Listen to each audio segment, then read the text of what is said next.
when I worked at Bloomberg, I would do commentary. And this gentleman he called in or he wrote me a letter and we became friendly. His name is Father Joe Veneroso. He's a MaryKnoll father. And, we've sat across from each other at a deli and I've had a pastrami sandwich when I was struggling going, how do you leave a marriage? He's like, I don't know. So anyway, no, he's wonderful. Father Joe Veneroso, thank you for being here.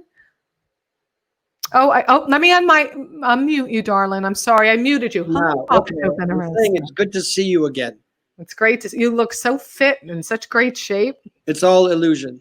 No, it's not. Well, it is not.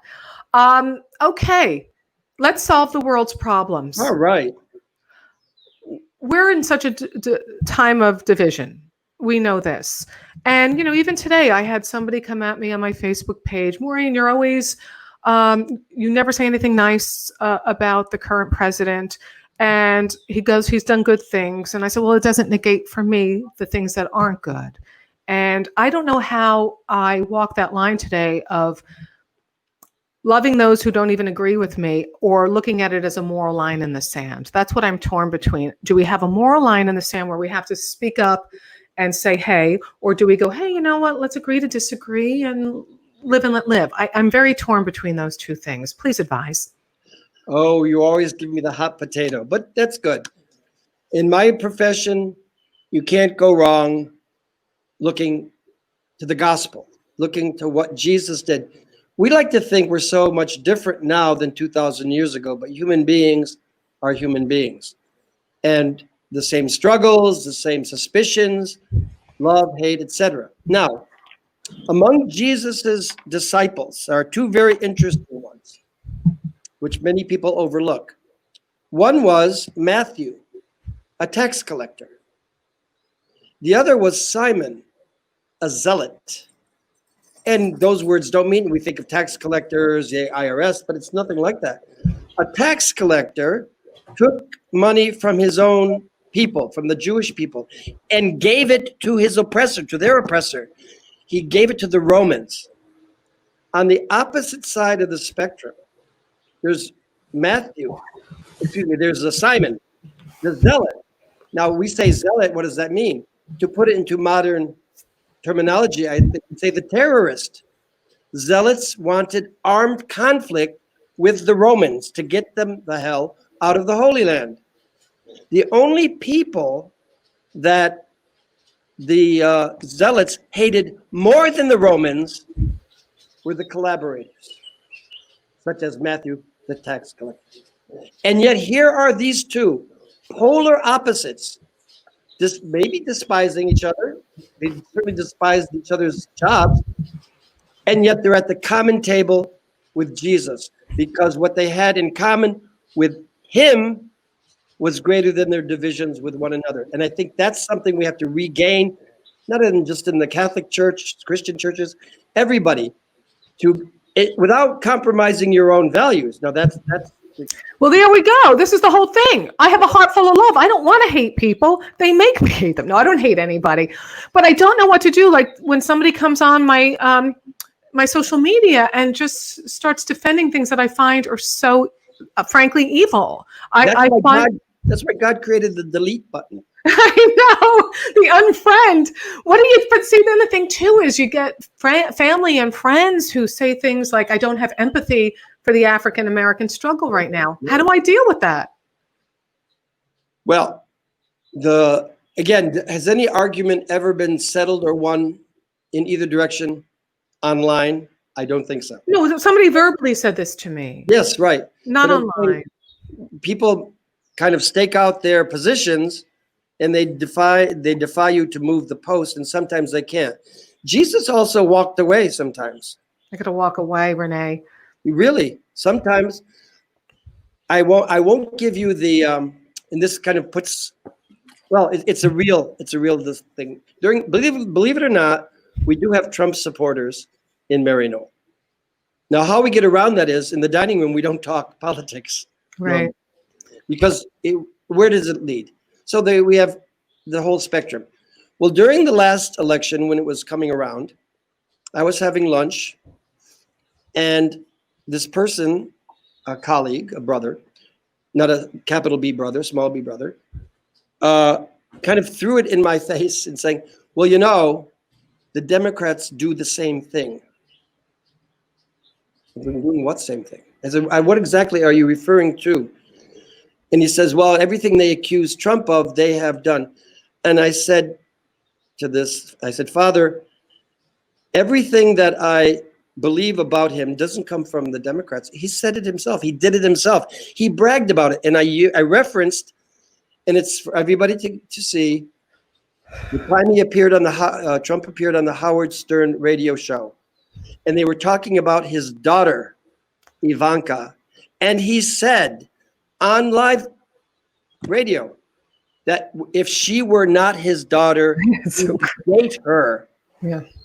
This MaryKnoller said to me, so what's wrong with that? I got up and I said, we are on two different planets. Yeah. You don't know what's wrong with dating your daughter, except that what the neighbors might think. There's some, now, not necessarily in his defense, but he is known for being a provocateur. Yeah. Now, what if somebody said that's just a crazy joke, and he was just, whatever. He was making a crazy joke in the moment, because Howard Stern makes crazy jokes in the moment. Well, as we have seen in recent weeks, his crazy jokes lead to people inhaling Clorox fumes. They actually boiled it and and the hospitals are reporting people in the ER because they heard a joke that we can bleach the coronavirus out of our system. So after a while, when jokes start harming people, they're no longer jokes. Well, I think too, when I see things as basic as our rights as Americans to protest, we're not talking looting, we're not talking violence. I watched with my own eyes the peaceful protesters in Washington, D.C. at Lafayette Park. And I watched in horror as they pushed them back, and they put it's not called tear gas, they have another name for it, whatever Kelly McEnany, whatever your name is. They did rubber bullets, and I'm looking at this as it's so un-American. And I'm thinking, how is not everyone collectively outraged? Do they not understand it's their constitutional right? That's what drives me insane, or just mocking every single human being, from John McCain to a man with some physical disability, to letting Otto Warmbier come home like a vegetable from North Korea, to Khashoggi getting killed, and he's a journalist, to undermining the freedom of speech. The whole thing is so mind-boggling to me and painful to me that I don't know what to do when people have no problem with it, or text me, hey, Maureen, what's your problem? Lighten up. Or, he's our president. Respect him. Respect is, I don't know what to, Earned. Just shut up. It's earned, but I guess I just have to shut up and just let people say whatever they want, I guess. But then I want to post what makes me happy, and I don't want to deal with the freaks coming at me. A lot of people, it seems to me, think that these constitutional rights are only theirs. Mm-hmm. The perfect one is establishment of religion. There is a mosque that wanted to, a group of Muslims locally that wanted to build a mosque maybe 3 miles up the road. There were petitions to stop them. And I said, but we got churches, we've got synagogues, we've got Buddhist temples. Why are we trying to stop them? Well, the freedom of religion doesn't apply to those people, but it does. Because once you start denying those people, you start denying us, which gets back to your first guest. Everybody should be rejoicing that what the Supreme Court said helps everybody. Everybody. Not the group. Well, it's interesting. I was interviewing a friend of mine from Russia, a comedian, the other day, and I was reading up on some of the issues going on politically, and they are now jailing Jehovah's Witnesses There it is, right? in Russia. So, maybe they got tired of them knocking on the doors. I don't know, but still in all, I'm not for that. The other thing, too, is I see friends of mine posting, I want my religious freedom. I'm like, I went to Catholic church and school. I never felt like I couldn't practice my religion here in America. I don't know what you're talking about. What are they talking? I don't know what they're talking about. As a Christian, I don't know. Maybe there's places I don't know, but I have never felt in New Jersey that I never had my religious freedom. Now, you made a very good point when the churches weren't open because of the virus. this is just an aside. What I love is in Michigan, the guys can go with their Confederate flags and guns. I'm not sure if they had Confederate flags, but they went with their flags and guns to the State House. White guys, no problem. Black guys do that. Jesus, Mary and Joseph. Am I allowed to say that? Sorry. For the love of God, forgive me. But you said church is what's inside of you. You posted something so beautiful from another priest friend of yours, that these churches are closed, the church is inside. And didn't even Jesus say, don't put on a show and go to the temple? The church is not where we go. The church is who we are. And coming together in specified buildings, that happened later. Jesus didn't do that. He went to the synagogue for teaching, but then it was in the marketplace, it was on the seashore. It was where life happens. That's where the church happens. Well, I do agree with that, because my mother always says, because I like to be with nature. That's what I commune with, you know? And she says to me, she teases me when I always on a holiday have to be out hiking, running, bike. I have to be somewhere with nature because that's where I connect. So she says to me, what are you going out hopping, jumping and skipping? What are you, a heathen, a pagan? I said, Ma, the Irish used to be that until Patrick showed up. Now you're doing the same things, only with a lot more guilt. There you go. I tease her. So again, getting back to this basic thing, when people think children should be parted from their families because, hey, the parents knew they came over. How do I listen to a friend say that and not say anything and just, okay, we disagree? Honestly, when you feel in your heart and soul that it is so morally wrong. We rewind the history tape 60 years. And you would say, would you be okay with rounding up the Jews again and putting them in special places? Well, Obama did it. Obama did it. Obama did it. Exactly. And we should have protested when we found out. That's right. It was wrong then, and it's wrong now. Exactly right. Why didn't they protest? I would have protested if I heard about it. Yes. What I heard the difference was, and it doesn't make it right at all, it was when they thought it was child trafficking or when they came without an adult. When they started to use it as a deterrent, let's take their kids away. It's all awful. It's and just lost another 1,500. Sorry? Oh yeah, they lost them in the system. Lost another 1,500 children. Now, does that not upset us? I think we're getting not necessarily jaded, but too much outrage. There's so many things to be outraged against. Where do you draw the line? I mean, for your own peace of mind, eventually you have to say, okay, I'm going to block it out today. So again, we start with peace in the heart before we can bring it into the world. My guest is Father Joe Veneroso. He's a MaryKnoll father, priest. You're in Westchester, New York, yeah? We are in Westchester, near the epicenter of the coronavirus, which is New Rochelle, right down the road. Okay, I'm out in California during the virus, so I live in New York City. Let me ask you this. Okay, then we're going to move on to another topic. Okay, I'm with somebody who's like, well, I don't have empathy for the African Americans. Why are they out there like that? I mean, they should be taking a kneel. They should protest. I don't want my game to be ruined when I go to a football game. I'm uncomfortable. These are things that have been said to me. Oh, yeah. Well, protest is supposed to make you uncomfortable. Exactly. Otherwise, why do it? Yeah. We do it in your living room and maybe do a Skype. I mean, what are you supposed to do? We dress up like Indians and we throw the tea into Boston Harbor. That seemed to be okay with people. Well, our country was founded in protest. And our country was founded violently. It was not a peaceful protest that got this country independent. The citizens took up arms.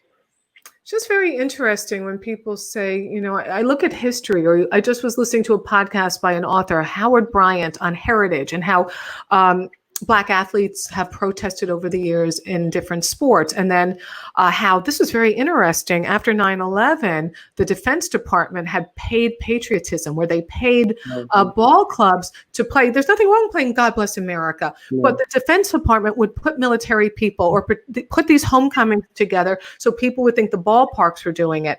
And we got very anti-protest, but haven't we always been anti-protest? When women voted for wanted the right to vote, hosed, force-fed, put in jails, called horrible things. Makes us late to dinner. We hate protests. Yes, it makes us late to dinner.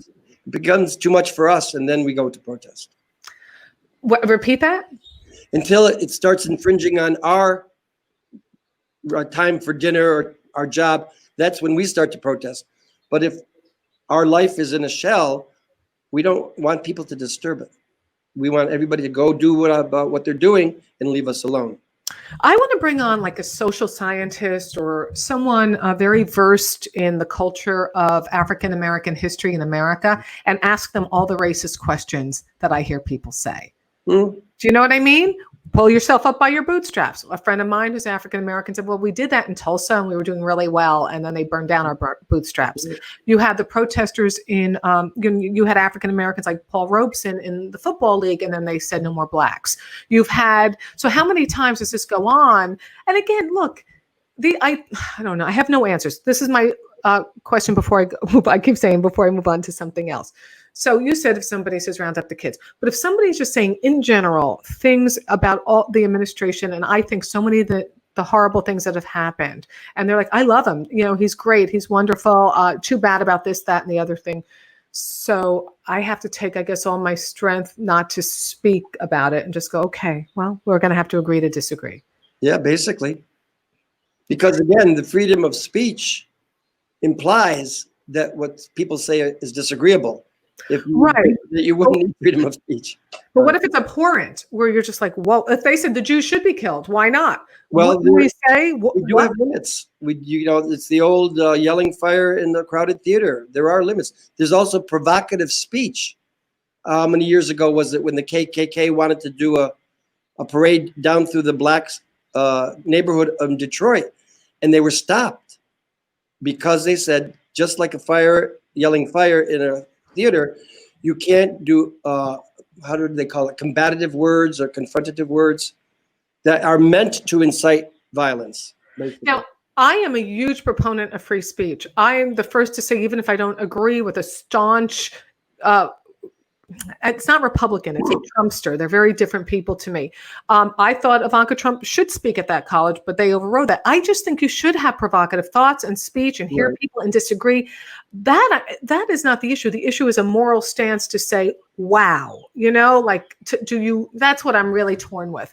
I can walk away. I can say, oh boy, wow. But the thing is, when somebody says something so abhorrent, that's just morally wrong, then I get like, oh, yeah, I don't know what to do. And words hurt. Words can almost kill. I mean, if you're driving a poor gay student to suicide, how can you justify freedom of speech when you're taking away a person's hope, their joy in their life, etc.? The most unsettling thing for me in this present era are the number of self-proclaimed Christians who seem to be able to justify all these things that are being done in our name with our tax dollars. Yeah. I don't understand that at all.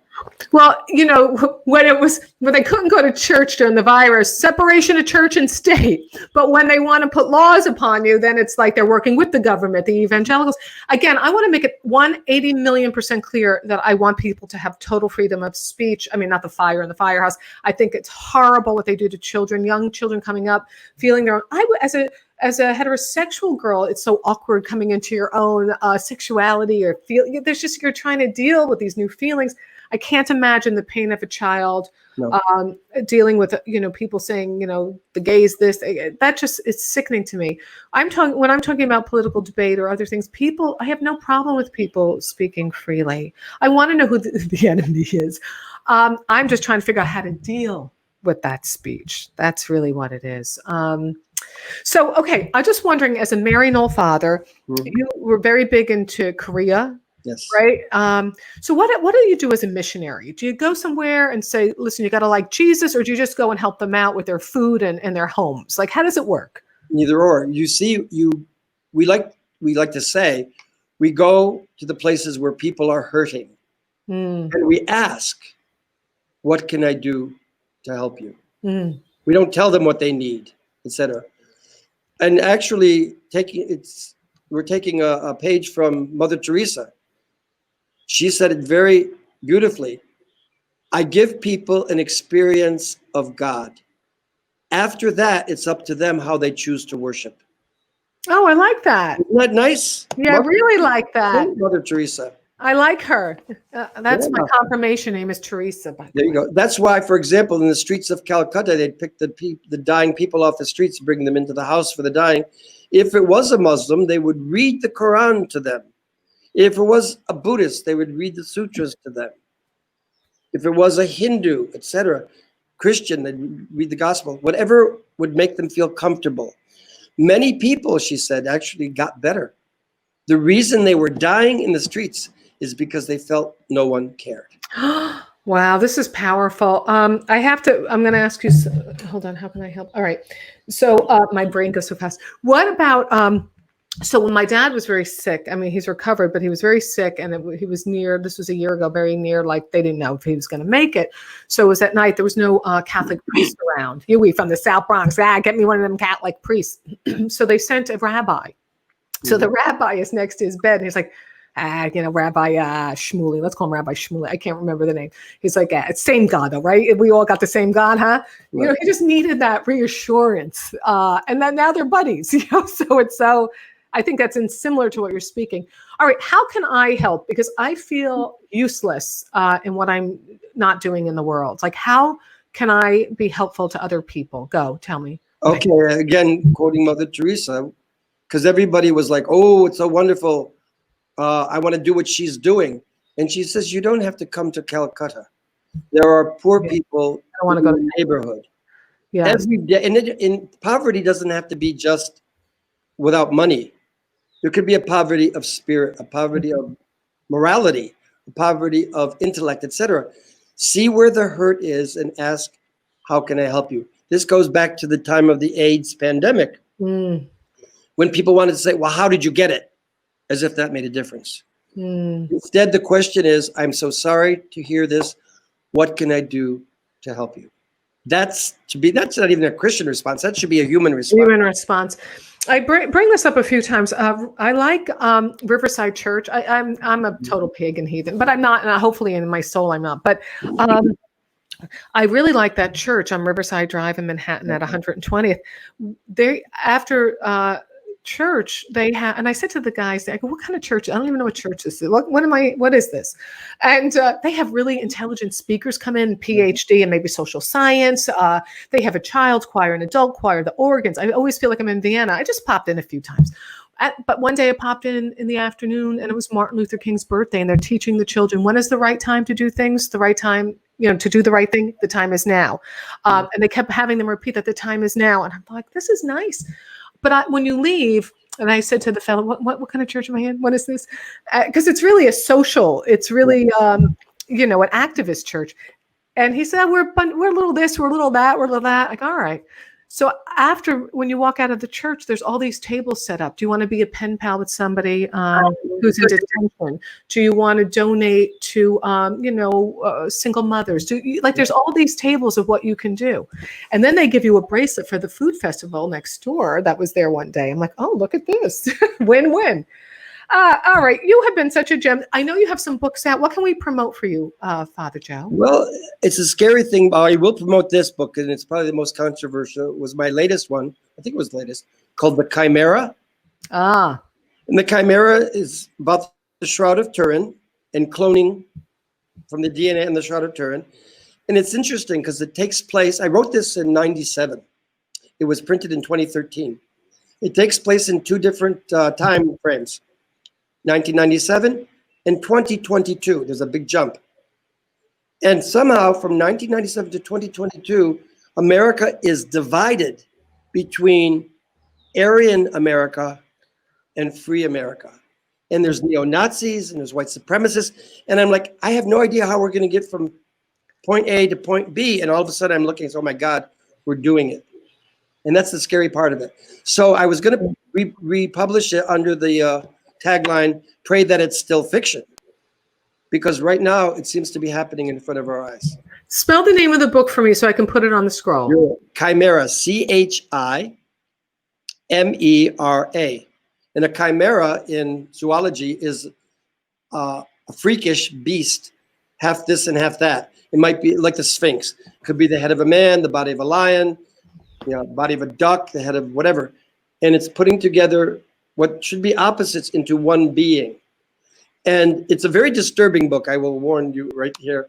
It challenges people about who you think Jesus is, what you think Jesus looked like, and what would you do if you were face to face with a human being who purportedly is a clone from the DNA of Jesus.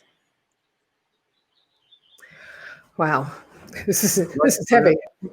The Chimera, and thank you for being here today. I struggle with keeping my heart open to those that I find, to say the most abhorrent, what I consider at times evil things, and also keeping those connections with people I love, even though I hear insanity coming out of their mouths. So I hope and I pray that we're at a turning point where more compassion comes out of us, though I'm seeing a lot of rage, a lot of anger. And I just watched James Baldwin's, about James Baldwin, I Am Not Your Negro. And when I look at the footage from the 60s and these angry guys and the police putting, I have cousins who are cops, so I don't mean all.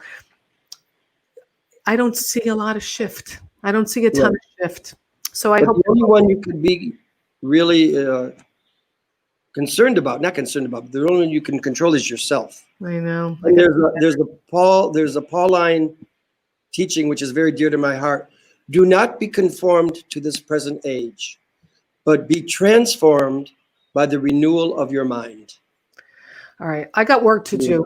I'm going to do my best. We all do, yes. Pray for me. I got to do better because I alienate some people because I speak freely. Listen, thank you for being here with me today. Thank you for asking me. It's been a long time. Too long. Well, I'm not on PGO anymore, so you're hanging with Langan, baby. I really appreciate it. Father Joe Veneroso, The Chimera is his book, and hopefully you'll come back and be with me another time. That would be great. Take care. See how I'm doing emotionally and mentally. Okay, thanks. Spiritually. Bye-bye. That's Father Joe Veneroso. What I think he's a great guy, and I got to do better. If you guys want me to do better, support me. PayPal.me/Mo Langan or Venmo @Mo Langan. That's how I keep these shows going for you Monday through Friday. Tomorrow I have the incredible Leanne Lord. Next Monday, Tom Dreesen on The Tonight Show over 60 times. Just what a history. He opened for Frank Sinatra for 13 years. He helped comics get paid for the first time back in the day. He's done a lot of really proactive, great stuff. And on Tuesday, you have been asking for her, Kathy Ladman, the gifted, the talented. So very excited that she'll be with me. And you guys join the group Hanging with Langan. And I try not to get too political on this show because I really am striving for that. Even though I blocked somebody today, I'm trying. I fall vastly short, but it isn't for a lack of trying. Though my mother says the road to hell is paved with good intentions. So I don't know.